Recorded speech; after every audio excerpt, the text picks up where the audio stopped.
सोचने वाली बात है ना कि अक्सर जब किसी इंसान के चले जाने के बाद उसकी विरासत को आंका जाता है तो लोग अक्सर संपत्ति या बैंक बैलेंस ही देखते हैं। हाँ बिल्कुल, ये तो आम बात है। लेकिन एक बहुत ही हैरान करने वाला तथ्य है, 1956 में जब डॉक्टर बी.आर. अम्बेडकर का निधन हुआ तो उनकी सबसे बड़ी संपत्ति क्या थी?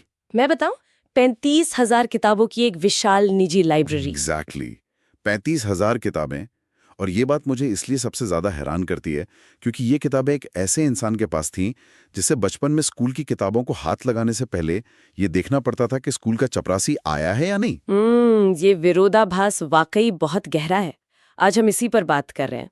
अगर हम 1938 की बात करें तो प्रसिद्ध लेखक जॉन गुंटर ने उनकी लाइब्रेरी में करीब 8,000 किताबें गिनी थीं। जो उनके जीवन के अंत तक 35,000 हो गई। हाँ, और उन्होंने सिर्फ किताबें पढ़ी नहीं बल्कि लिखी भी।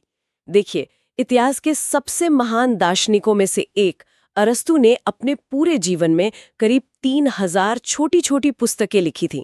अच्छा। लेकिन डॉक्टर अंबेडकर ने अपने 65 वर्ष के छोटे से जीवन में इतना विस्तृत अध्ययन किया और इतना साहित्य रचा कि आज उनका पूरा वाङ्मय 21 भारी भरकम खंडों में आता है। अरे वाह, इसका मतलब है कि कोलंबिया विश्वविद्यालय और लंदन स्कूल ऑफ इकोनॉमिक्स आज भी उन्हें अपना सबसे महान छात्र ऐसे ही नहीं मानते। बिल्कुल नहीं, उनकी मेधा बहुत असाधारण थी। लेकिन विडंबना देखिए कि हमारे अपने समाज में हम अक्सर उन्हें सिर्फ संविधान निर्माता के एक सिंगल टैग में समेट देते हैं।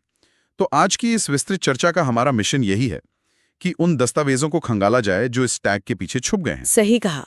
आज हम उनके जीवन के उन पन्नों को पलटेंगे जहां उन्होंने हर धर्म के भीतर भेदभाव का सामना किया, लेकिन फिर भी नफरत के बजाय महिलाओं और मजदूरों के लिए ऐतिहासिक अधिकार खड़े किए। तो चलिए इस चर्चा की शुरुआत महू के उसी स्कूल से करते हैं जिसका मैंने अभी जिक्र किया था। हाँ, उस स्कूल की घटना केवल एक शुरुआत थी उस लंबी लड़ाई की। ये लड़ाई किसी एक विशेष समुदाय या धर्म के खिलाफ नहीं थी, बल्कि एक गहरी सामाजिक बीमारी के खिलाफ थी। मतलब उनके पिता तो सेना में सूबेदार थे ना? बिल्कुल, सूबेदार जैसे एक अच्छे और सम्मानजनक पद पर थे।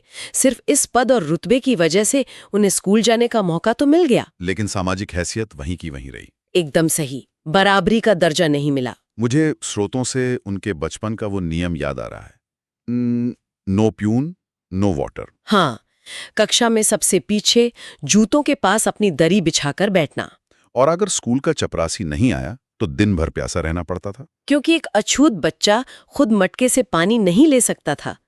ये कितनी अमानवीय बात थी। और सबसे दुर्भाग्यपूर्ण बात यह रही कि इतनी उच्च शिक्षा हासिल करने के बाद भी, मतलब जब वे बड़े हुए तब भी ये स्थिति नहीं बदली। अमेरिका और लंदन से अर्थशास्त्र में 2-2 पीएचडी करके लौटे तो उनके पास दुनिया के बेहतरीन विश्वविद्यालयों की डिग्रियां थीं। जो बड़ौदा के महाराज सयाजीराव गायकवाड़ ने प्रायोजित की थी, राइट? हाँ, इसलिए वे एक अनुबंध के तहत महाराज के दीवान यानी एक उच्च पदस्थ सिविल सेवक बनकर बड़ौदा लौटे। एक पल के लिए रुकिए, मतलब एक व्यक्ति जो महाराज का इतना बड़ा अधिकारी है, जिसने दुनिया के सबसे बड़े संस्थानों से पढ़ाई की है, उसके लिए भी समाज का नजरिया नहीं बदला। यही तो उस व्यवस्था की कड़वी सच्चाई थी। स्टेशन पर उन्हें लेने कोई नहीं आया, कोई भी नहीं। कोई नहीं। और तो और उनके मातहत काम करने वाले कर्मचारी भी दूर से फाइलें फेंक कर देते थे ताकि वे उन्हें छू ना लें। ये तो बहुत ही अपमानजनक है। बिल्कुल। और जब उन्हें किसी हिंदू होटल या धर्मशाला में रहने की जगह नहीं मिली तो उन्होंने मजबूरी में अपनी पहचान छुपाकर एक पारसी धर्मशाला में कमरा लिया। उन्हें लगा होगा कि शायद दूसरे समुदाय में वो छुआछूत का नियम लागू ना हो। हाँ, लेकिन ऐसा हुआ नहीं। 11वें दिन ही करीब 10-15 हथियारबंद पारसी युवकों ने लाठी डंडों के साथ उन पर हमला कर दिया। बाप रे! उन्हें तुरंत वो धर्मशाला खाली करनी पड़ी। इस बिंदु पर आकर तो कोई भी इंसान टूट सकता है। बिल्कुल टूट सकता है। उनके पास बड़ौदा में रहने का कोई ठिकाना नहीं था, तो उन्होंने विदेश में साथ पड़े अपने दोस्तों से मदद मांगी। जो शायद ज्यादा प्रगतिशील विचारों वाले थे। हाँ, उनके एक प्रगतिशील हिंदू दोस्त ने घर में रखने से इसलिए मना कर दिया क्योंकि अगर वो वहां रुकते तो घर के सारे नौकर काम छोड़कर चले जाते। सामाजिक बहिष्कार का डर इतना हावी था। और फिर उन्होंने अपने एक ईसाई दोस्त से पूछा। उसका क्या जवाब था? उस ईसाई दोस्त का जवाब छुआछूत की गहराई को और भी स्पष्ट करता है। उसने कहा कि वैसे तो ईसाइयों में छुआछूत नहीं होती, लेकिन उसकी पत्नी के पूर्वज कुछ पीढ़ियों पहले हिंदू थे। अच्छा, तो अगर अम्बेडकर वहां रुकते तो उसकी पत्नी भड़क जाती। बिल्कुल। अगर इसे समझने की कोशिश करें तो ऐसा लगता है जैसे आप एक भूल भुलैया में फंस गए हैं जहां हर दरवाजा बाहर से बंद है। बहुत सटीक तुलना है ये। आप एक धर्म से दूसरे धर्म की ओर भागते हैं कि शायद वहां इंसानियत या समानता मिले, लेकिन हर जगह वही छुआछूत की दीवार खड़ी मिलती है। और ये घुटन सिर्फ सामाजिक स्तर तक सीमित नहीं थी, ये जानलेवा भी हो सकती थी। ऐसा कोई वाकया हुआ था क्या? हाँ, एक बार जब वे दौलताबाद किले के पास थे तो उन्होंने और उनके दोस्तों ने किले के बाहर एक हौद में सिर्फ अपना मुंह धो लिया था। और फिर? अचानक हथियारबंद मुस्लिम युवकों की एक भीड़ ने उन पर हमला कर दिया। ये भूल कर कि इस्लाम तो बुनियादी तौर पर समानता का सिद्धांत सिखाता है। मतलब अपनी आत्मकथा वेटिंग फॉर अ वीजा में वे जो लिखते हैं वो एकदम से सटीक है कि जो व्यक्ति एक हिंदू के लिए अछूत है वो एक पारसी, ईसाई और मुसलमान के लिए भी अछूत है। बिल्कुल। ये तो हुई उनके व्यक्तिगत संघर्ष की बात, लेकिन मुझे यहाँ सबसे हैरान करने वाला पहलू ये लगता है कि जिस समाज ने उन्हें इतना दर्द दिया, जब उनके हाथ में उसी समाज के लिए कानून बनाने की ताकत आई तो उन्होंने बदले की भावना से काम क्यों नहीं किया? इस सवाल का जवाब उनके जीवन दर्शन में छिपा है। इसे बौद्ध दर्शन में बोधिसत्व की अवधारणा कहा जाता है। बोधिसत्व, ये क्या होता है? बोधिसत्व वह व्यक्ति है जो अपने ज्ञान और साधना से अपनी व्यक्तिगत मुक्ति तो पा सकता है, लेकिन वह उस मुक्ति को तब तक के लिए टाल देता है जब तक कि वह पूरे समाज को उस पीड़ा से बाहर ना निकाल ले। ये थोड़ा जटिल लग रहा है। बोधिसत्व का इस संदर्भ में व्यवहारिक मतलब क्या हुआ? क्या इसका मतलब ये है कि वे खुद विदेश में एक आरामदायक जीवन जी सकते थे लेकिन उन्होंने ऐसा नहीं किया? एकदम सही समझे आप। वे चाहते तो अमेरिका या लंदन में एक शानदार प्रोफेसर की जिंदगी जी सकते थे। वहां उन्हें कोई अछूत नहीं कहता। हाँ, वहां तो उनके दिमाग की कदर होती। लेकिन उन्होंने उस रास्ते को ठुकरा दिया। उन्होंने रोज 21 घंटे पढ़ाई करके जो असीम ज्ञान हासिल किया, उसे अपनी निजी सफलता का साधन नहीं बनाया, बल्कि उन्होंने उस दर्द को एक संस्थागत बदलाव की ताकत में बदला। बिल्कुल। और यहीं से हम उनके उस योगदान की तरफ बढ़ते हैं जो संविधान निर्माण से कहीं आगे जाता है। जैसे कि मजदूरों के लिए उनका काम 1942 से 1946 के बीच का समय। हाँ, उस समय स्वाधीनता संग्राम अपने चरम पर था और डॉक्टर अंबेडकर वाइसराय की एग्जीक्यूटिव काउंसिल में श्रम मंत्री थे। ये तो ब्रिटिश शासन का दौर था ना? नीतियां बनाना तो आसान नहीं रहा होगा ना? बिल्कुल आसान नहीं था, लेकिन उन्होंने अपने तर्कों और कानूनी समझ से भारत में श्रम सुधारों की ऐसी नींव रखी जो आज तक भारतीय अर्थव्यवस्था का आधार है। क्या इसमें वो न्यूनतम वेतन वाली बात शामिल है? ये काम कैसे करता था उस वक्त? देखिए, उन्होंने ये तर्क दिया कि मजदूरों का शोषण इसलिए होता है क्योंकि उनके पास कोई कानूनी सुरक्षा नहीं है, इसलिए उन्होंने न्यूनतम वेतन की गारंटी का कानून बनवाया। अरे वाह! और इसके अलावा रिटायरमेंट के बाद का प्रोविडेंट फंड यानी पीएफ, जो आज हर नौकरी पेशा इंसान का सहारा है, वो भी उन्हीं की देन है। सच में? ये मुझे नहीं पता था। और सबसे महत्वपूर्ण बात, दिन में 8 घंटे से ज्यादा काम करने पर ओवरटाइम का पैसा। ये सब उन्होंने ब्रिटिश और भारतीय उद्योगपतियों के भारी विरोध के बावजूद पारित करवाया। अगर आज की बात करें तो कोई भी कॉरपोरेट कर्मचारी या फैक्ट्री वर्कर जब अपना पीएफ अकाउंट चेक करता है या ओवरटाइम की मांग करता है, तो शायद ही वो कभी सोचता हो कि ये अधिकार उसे एक ऐसे व्यक्ति ने दिलाए हैं जिसे बचपन में स्कूल का चपरासी पानी तक नहीं देता था। ये एक बहुत बड़ी वैचारिक जीत है। हाँ, और उनका ये विजन सिर्फ कारखानों में काम करने वाले मजदूरों तक सीमित नहीं था। तो फिर और किन वर्गों के लिए उन्होंने काम किया? उनका स्पष्ट मानना था कि किसी भी समाज की प्रगति को इस बात से मापा जा सकता है कि वहां की महिलाओं ने कितनी प्रगति की है। अच्छा। और ये बात उन्होंने सिर्फ नारों में नहीं कही, बल्कि इसे कानून बनाने के लिए अपनी राजनीतिक सत्ता तक दांव पर लगा दी। क्या आप 1946 से 1951 के बीच स्वतंत्र भारत के पहले कानून मंत्री के रूप में उनके कार्यकाल की बात कर रही हैं? जी, वे महिलाओं को संपत्ति, विवाह और तलाक के मामलों में बराबरी का अधिकार दिलाने के लिए यूनिफॉर्म सिविल कोड का एक मसौदा लाना चाहते थे। जिसे बाद में हिंदू कोड बिल के रूप में जाना गया, राइट? बिल्कुल सही। लेकिन एक बात मुझे यहाँ थोड़ी अजीब लग रही है। 1946 से 1951 का जो दौर था, तब पूरा देश बंटवारे के तनाव, गरीबी और नई आजादी के संघर्ष में उलझा था। हाँ, माहौल बहुत नाजुक था। तो फिर डॉक्टर अंबेडकर महिलाओं के लिए ये बिल पास कराने पर इतना जोर क्यों दे रहे थे? क्या उस समय ये इतनी बड़ी प्राथमिकता थी? उनके लिए ये सबसे बड़ी प्राथमिकता थी, क्योंकि वे मानते थे कि अगर आधी आबादी कानूनी तौर पर गुलाम रही तो देश की राजनीतिक आजादी का कोई मतलब नहीं है। ये तो बहुत गहरी बात है। उस समय महिलाओं के पास पैतृक संपत्ति में कोई हक नहीं था, तलाक का अधिकार नहीं था।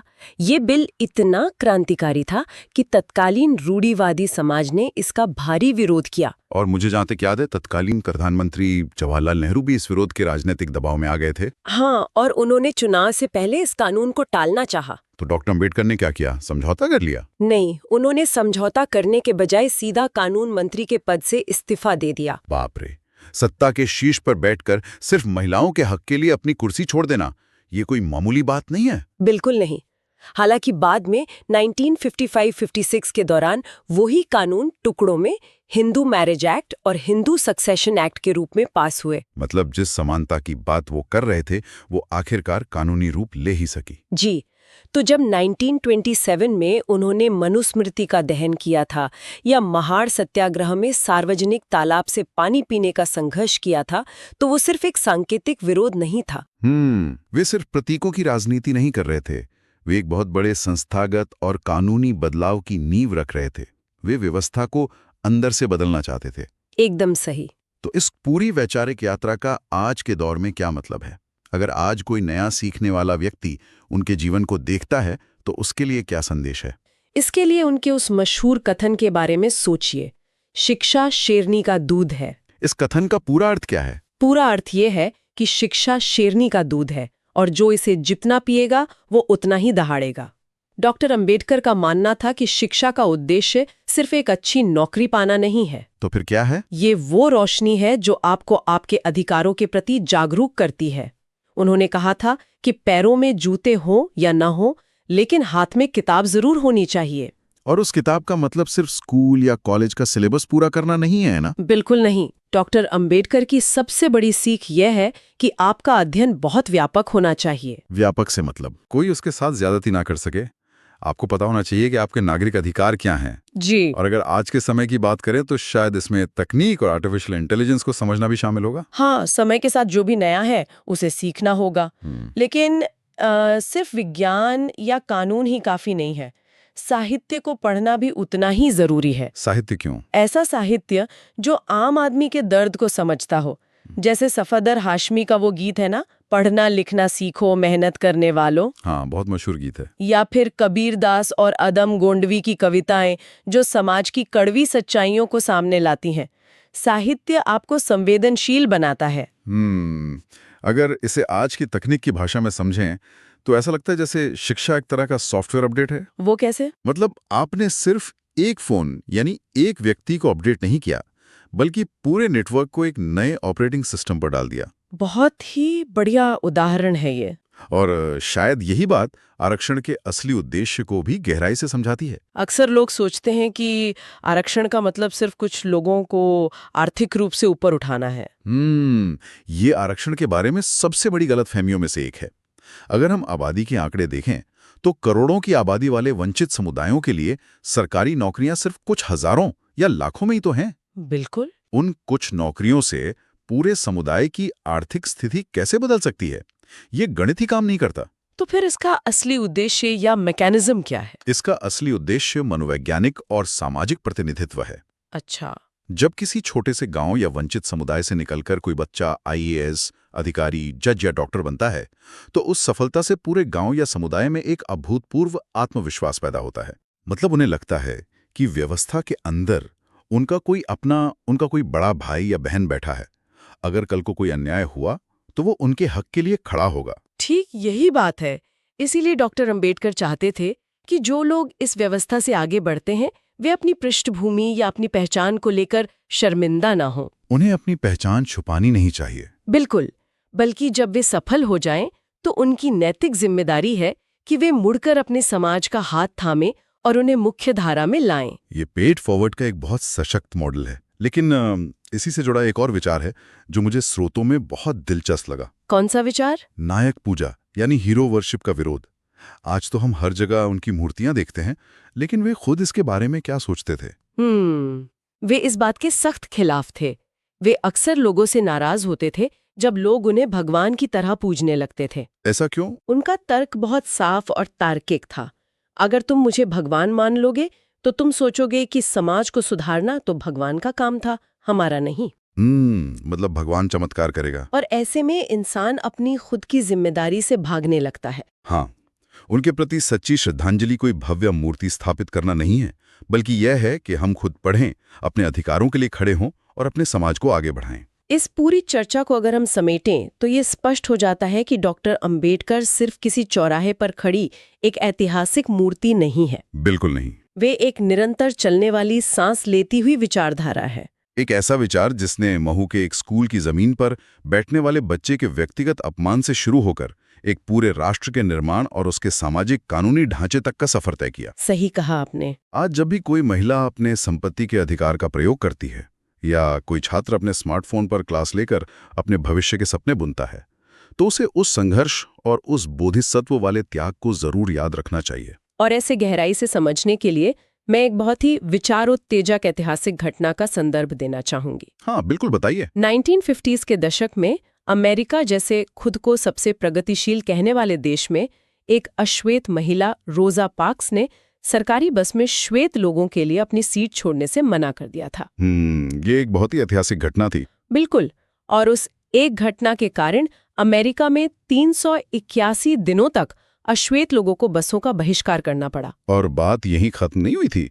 स्रोतों के अनुसार जब अमेरिका के सुप्रीम कोर्ट ने आदेश दिया कि श्वेत और अश्वेत बच्चे एक ही स्कूल में पढ़ेंगे, तो वहां इतना हिंसक विरोध हुआ कि अश्वेत बच्चों को बंदूकों के साए में स्कूल जाना पड़ा। हाँ, भारी पुलिस सुरक्षा के बीच।